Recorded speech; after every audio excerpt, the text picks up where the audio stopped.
வணக்கம் நண்பர்களே, எல்லோரும் இந்த வீடியோ ஒன்று பாருங்கள். நாங்கள் ஒரு வீட்டில் ஃப்ரிட்ஜு பார்க்க வந்தோம். இங்கே பாருங்கள், ஐஸ் நல்லா ஃபார்ம் ஆகிருக்கு. ஆனால் அவங்க விஷயங்களை கூப்பிட்டு இன்ஃபார்ம் பண்ணாங்க. ஐஸு ஃபார்ம் ஆகிருக்கு, கரண்ட் அதிகமாக எடுக்கு, என்ன பண்ணலான்னு கேட்டாங்க.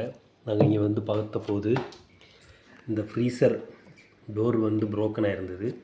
அப்போ அது மாற்றலாம்னு சொல்லியிருக்கோம். அது மாற்றுறதுக்கு முன்னாடி இந்த ஐஸ் எல்லாம் பாருங்கள், ஐஸ் நிறைய ஃபார்ம் ஆகிருக்கு. அந்த ஐஸ் நாங்கள் ரிமூவ் பண்ணுறதுக்காக தண்ணி கொஞ்சம் சுடு தண்ணி சுட வைக்க வச்சுருக்கோம்.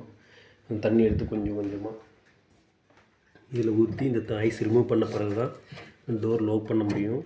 ரெண்டாமத்த விஷயம்னு பார்த்திங்கன்னா, இது வந்து ஃப்ரீசர் மட்டும் கிடையாது, இது ஒரு பைப்பு. யாரும் தயவு செஞ்சு இந்த ஃப்ரீசர் இப்படி ஐஸு ஃபார்ம் ஆன உடனே ஐஸ் ஃபார்ம் ஆச்சுன்னா இந்த ஸ்க்ரூ ட்ரைவர் இந்த மாதிரி பொருள் எடுத்து குத்தவோ, அதே மாதிரி இந்த சிசர் இருந்தால் இதை வச்சு குத்தவோ அதுவும் குத்தக்கூடாது. சிசரை வச்சு குத்தாதீங்க, ஸ்க்ரூ ட்ரைவர் வச்சு குத்தாதீங்க. அதே மாதிரி கத்தி இருந்தாலும் கத்தியை வச்சும் குத்துறதுக்கு ட்ரை பண்ணாதீங்க. ஏன் கேட்டிங்கன்னா, இந்த ஃப்ரீசரில் வந்து பைப் இருக்குது. பைப் உடஞ்சிருச்சுன்னா ஃப்ரீசர் மொத்தமாக சேஞ்ச் பண்ணணும். சேஞ்ச் பண்ணுறாப்புல இருந்தால் உங்களுக்கு அரௌண்டு 3500 4000 மேலே உங்கள் கை செலவாகும். அதனால் எல்லோரும் பார்த்து கவனமாக ஃப்ரிட்ஜ் யூஸ் பண்ணுங்கள். என்ன தான் ஐஸ் ஃபார்ம் ஆனாலும் நீங்கள் ஒன்றும் பண்ணாதீங்க. நேராக சர்வீஸ் சென்டருக்கா பக்கத்தில் தெரிஞ்ச டெக்னீஷியன்ஸுக்கு இன்ஃபார்ம் பண்ணுங்கள். அவங்க வந்து கரெக்டாக பண்ணி தருவாங்க.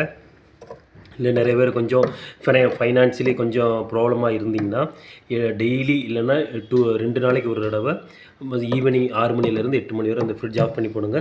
வேறு பிரச்சனையே இல்லை, சிம்பிளாக முடிஞ்சிடும். அதுக்காக ரொம்ப நாளைக்கு அப்புறம் ஆஃப் பண்ண பார்த்தீங்கன்னா இந்த மாதிரி ஐஸ் ஃபார்ம் ஆயிரும். 2 நாளைக்கு ஒரு தடவை ஆஃப் பண்ணிங்கன்னா ஐஸ் நிறையா ஃபார்ம் ஆகாது. கரண்ட் பில்லும் உங்களுக்கு லாபம் வரும், ரொம்ப வராது. பார்த்து என்ன வந்தாலும் சரி இந்த இடத்துல மட்டும் வைங்க. இது மொத்தம் பைப்பு தான், பார்த்து கவனமாக யூஸ் பண்ணுங்கள்.